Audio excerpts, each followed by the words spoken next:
This is my daughter. You're scared because you ran away. You're not in trouble. Just come home. It'll be okay.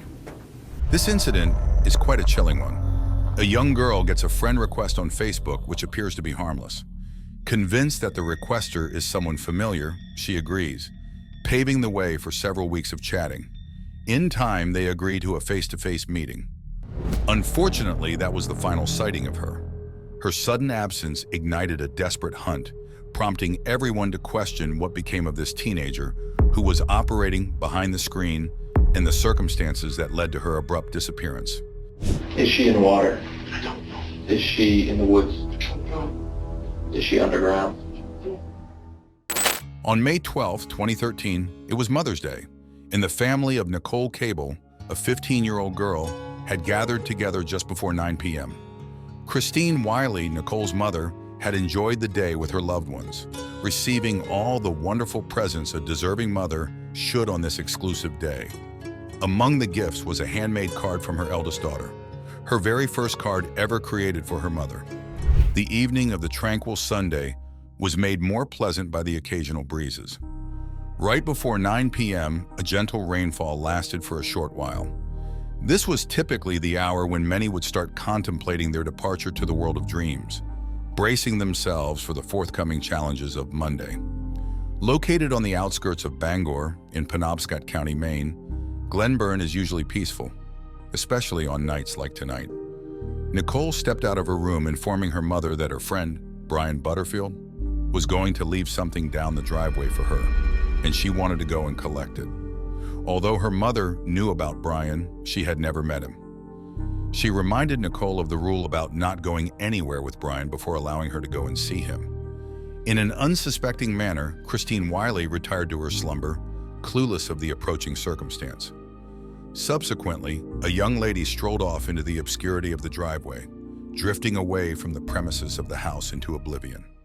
Her absence remained unnoticed by the inhabitants until the following morning, a time when she was supposed to prepare for school.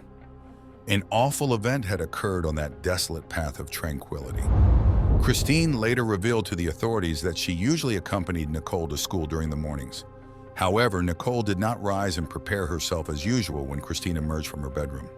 She called out to her daughter, yet there was no response from Nichole. Time was slipping as they were behind schedule.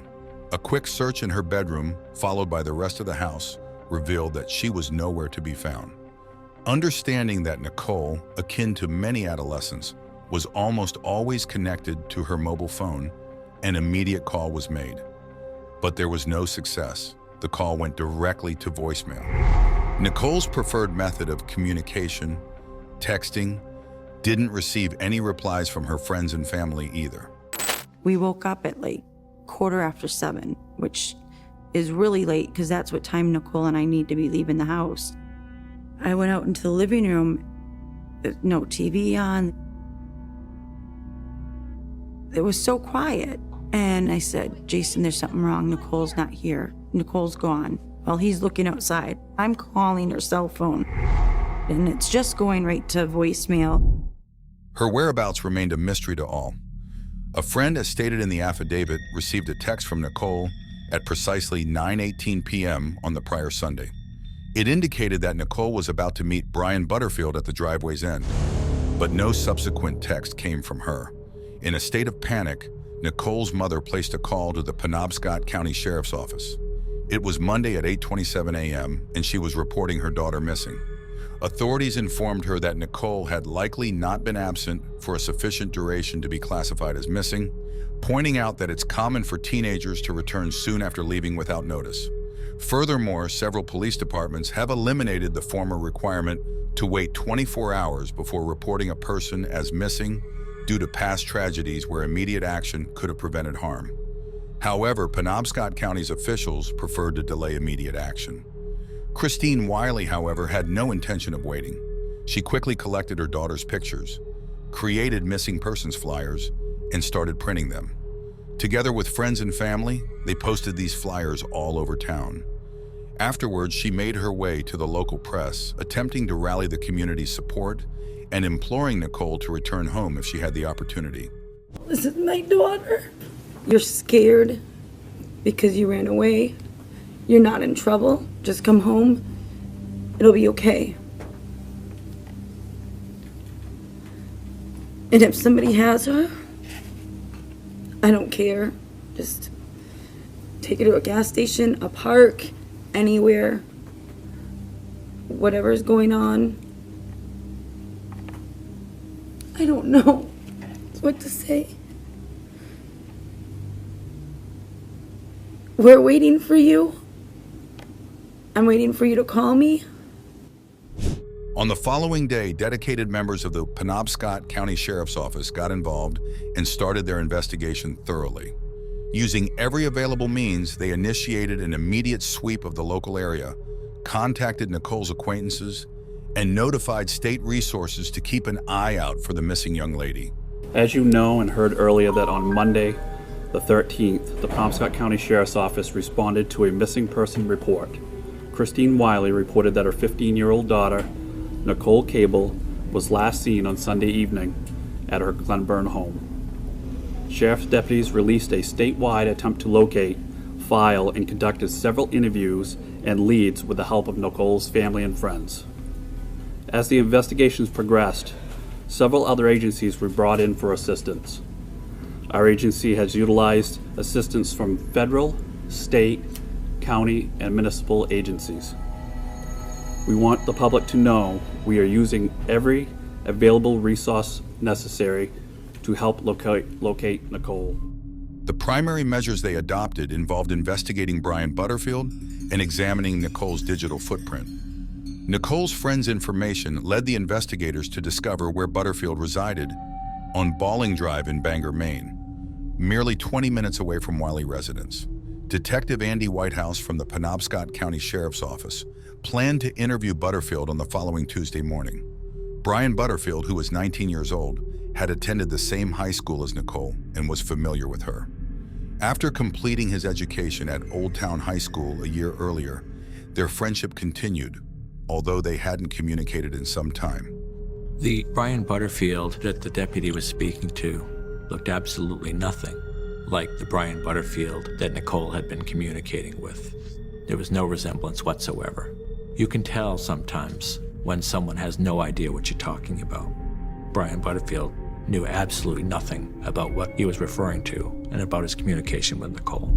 While Detective Whitehouse was interrogating Butterfield, his colleague from the Bangor Police Department, Brent Beaulieu, delved into the digital footprints left by Nichole. This included her activity on various social media platforms, as well as the history of texts and calls on her cell phone. Given Nichole's age and habits, it was expected that both her social media presence and her phone usage would have created extensive records. Like numerous teens of her era, Nichole was deeply engaged with social media. Facebook used to be an energetic and essential gathering spot for youth on the internet. With countless friends, she constantly participated in conversations with them. Additionally, she even encountered prospective romantic partners on the platform. Recently, Brian Butterfield managed to catch the limelight. Butterfield and Nichole got acquainted with each other online just when she was exiting from a troublesome relationship. His support and genuine interest in her made an impact, and judging by appearances, it could be said that Nichole was quite charmed by him. The former relationship, marked by envy and a perilous love triangle, had been replaced when Butterfield came along and steered the girl's emotions in a new direction. Meanwhile, as Detective Beaulieu was collecting information from Nichole's Facebook profile, his partner was gathering crucial details from his interview with Butterfield. As it turned out, the man Nichole had been communicating with wasn't the real Brian Butterfield. There was a fake account involved. This counterfeit profile replicated all the essential details from Brian Butterfield's own account, but its background data was associated with a different individual. While Detective Beaulieu issued search warrants and subpoena requests to Facebook to discover who created the account, Detective Whitehouse inquired directly from Butterfield if he had any suspicions about who would want to impersonate him, specifically concerning Nichole Cable's case. Butterfield revealed to him that he indeed had an idea, as, per the affidavit, Butterfield mentioned that another Old Town High School graduate, Kyle Dube, had recently been in a relationship with Nichole. Although they had broken up, Kyle continued to be infatuated with her and desired to have sex with her. The fact that Kyle was 20 and Nichole was only 15 didn't appear to concern him. However, Nichole had successfully resisted his advances. The counterfeit Butterfield account, as discovered by the other investigator, happened to be the one that reached out to her that evening and requested her presence at the end of the driveway. The communication from the fabricated Butterfield mentioned having some marijuana for Nichole, as stated in the affidavit. Facebook rapidly responded to the urgent plea for records regarding the phony Brian Butterfield account, and the information obtained proved to be crucial. The account was terminated immediately the following morning of Nichole's vanishing. Identification information such as the IP address, which could help trace its origin, and the final 4 numerals of the verification phone number were provided. Both the IP address and phone number correlated with information known to belong to Kyle Dube or his family. The internet service provider indicated the IP address was associated with Greg Dube, father of Kyle, and was linked to their residence at 5 Maplewood Street, Orono, Maine.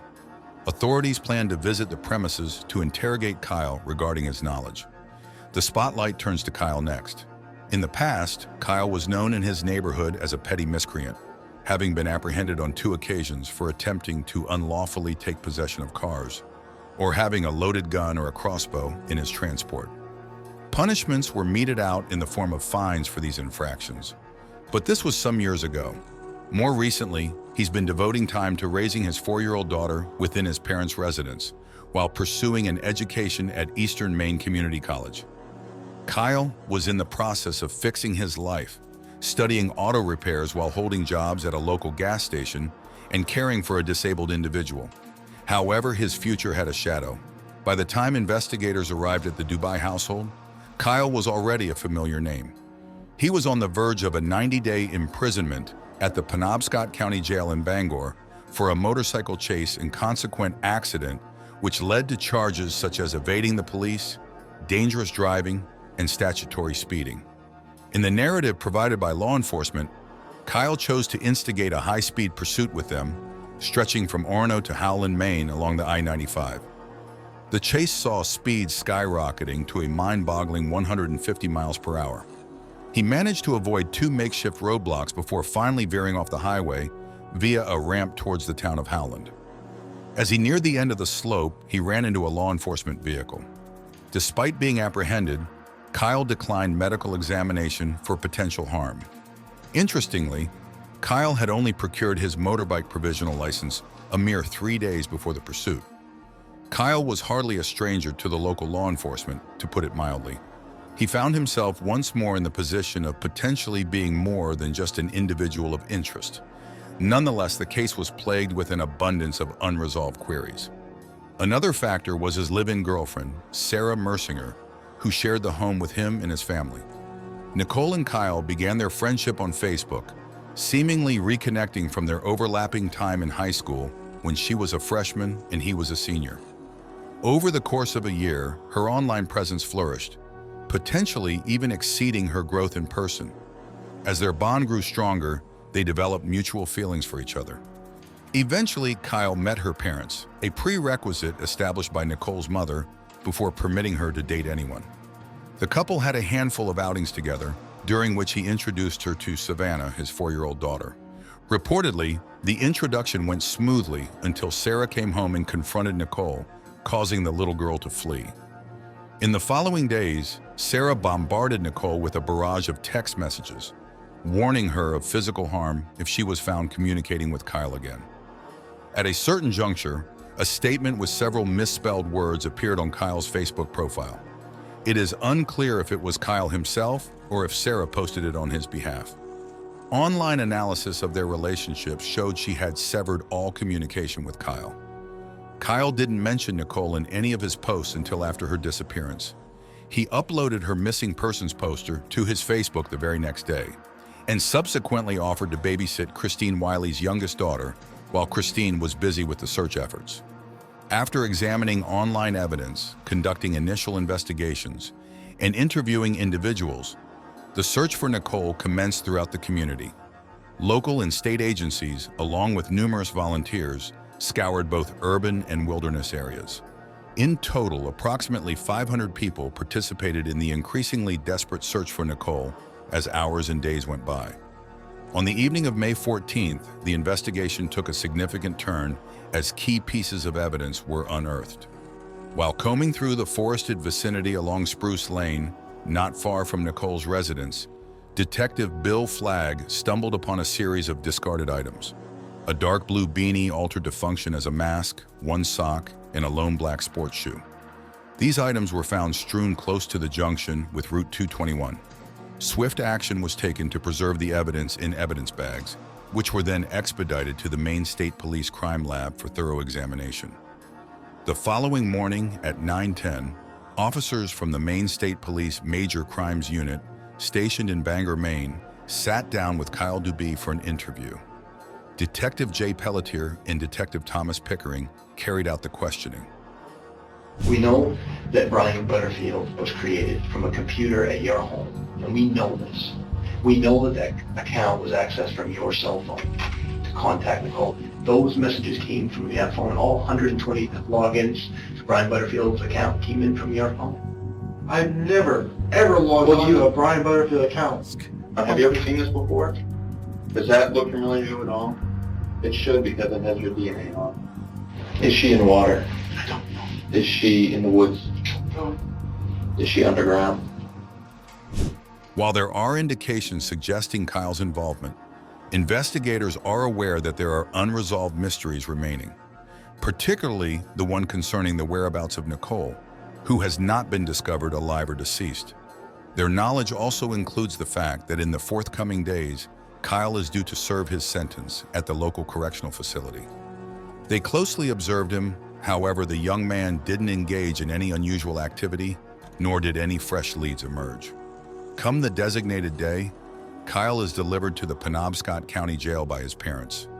Glenn Ross, the Penobscot County Sheriff during that period, mentioned that Kyle wept uncontrollably during the entire procedure.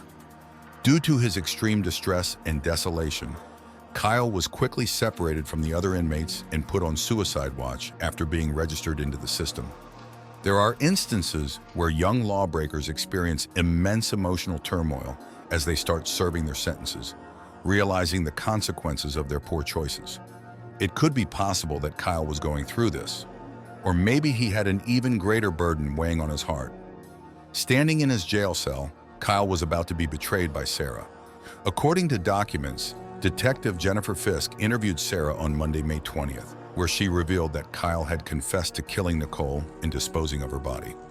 Sarah shared that Kyle drove her out of town, past the old Dysarts gas station in Old Town, crossed a bridge, and then took a left to follow the shore near a dam. He mentioned that he left her body in a clearing, concealed by branches and leaves. While returning, she mentioned that Kyle had discarded Nichole's clothes from the truck's window. Concurrently, as Sarah was being interviewed, Detective Pelletier was conversing with Kyle's brother. He supported Sarah's account and provided additional information, presenting a grim image of the events that transpired that night. Kyle, posing as a fictitious Brian Butterfield, had enticed Nichole to the driveway's end on that dark night. He didn't plan to murder her. Instead, he patiently awaited her arrival.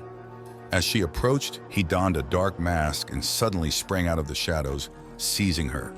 She put up a fight, and he strangled her, not with the purpose of ending her life, but to make her pass out. Subsequently, he used duct tape to cover her mouth and wrap her body, placed her in the back of the borrowed pickup truck from his father, and transported her to the designated hiding spot. It seemed that Kyle's strange plan involved abducting the girl while hiding his identity, keeping her hidden in the forest, and then joining the search party to look for her, knowing exactly where she was concealed. His ultimate goal was to be the one to discover and save her, gaining hero status in the process. Kyle never thought she would resist as fiercely as she did. As they struggled, her jacket ripped and she clawed at Kyle's face with her nails. Kyle retaliated, choking her for too long. It was noticeable when he used the duct tape that she was no longer alive. Carelessly, he abandoned her body at a location he had previously selected, leaving a sloppily covered trail of evidence behind him. Kyle was already incarcerated at the local county jail. But this new discovery led to his rearrest and formal charge for Nichole Cable's murder. A game warden, accompanied by a search dog, discovered Nichole's lifeless body hidden under a pile of branches and leaves at 9:30 p.m. that evening. Jason had got a phone call from the police. He went out and talked with them. They had come up, and Jason had put his arm around me, and I looked at them and I said, "Did you find her?" And they just nodded, but with the way they nodded, I knew they didn't have to say anything. DNA tests conducted on clothing items found close to the Wiley residence confirmed that they belonged to Nichole. The improvised mask discovered had a DNA match to Kyle, obtained during his previous arrest. A competent defense lawyer may suggest that Kyle was being framed by his envious girlfriend. This theory could have been presented in court, with arguments pointing to the girlfriend's access to Kyle's Facebook account, his phone occasionally, and her previous encounters with Nichole. During the arraignment, Kyle pleaded not guilty to the charges of kidnapping and murder of Nichole Cable. It's going to be a long haul. We have not received really any discovery yet. There's a lot of information that has to be processed. I can't imagine this case is going to be tried inside of 6 months. I just want to caution the public that, again, only one side has been told here, and that we believe there's at least a couple of other theories floating around out there as to what really happened. Once again, Kyle demonstrated a startling lack of awareness regarding the potential outcomes of his actions while incarcerated. To occupy themselves, Kyle collaborated with a fellow prisoner on an activity commonly referred to as fishing. This technique involves exchanging written messages between cells by attaching them to strings and tossing them to an accomplice. The process involves writing a message, sending it over, waiting for a reply, and then repeating the process. In just a few days, Kyle succeeded in narrating the entire incident that occurred that night, even going into detail with drawings on how he used a pocket knife to scrape under Nichole's fingernails to eliminate any traces of his skin. Small bits of residue under her nails revealed DNA that matched Kyle's. Despite testimony from 2 previous colleagues and Kyle's father, who were familiar with his difficult-to-read handwriting, and confirming that the documents were indeed written by Kyle, defense lawyers tried to prevent the written account from being shown to the jury.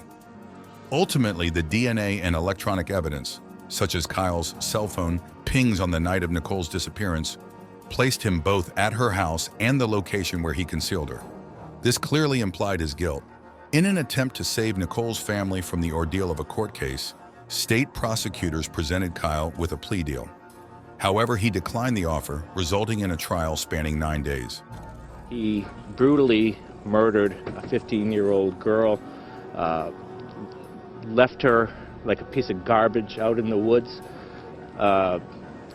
didn't take it seriously then, and throughout these proceedings he didn't take it seriously. If the court agrees with our recommendation, he'll never set foot outside again. Kyle Dube was convicted on all charges.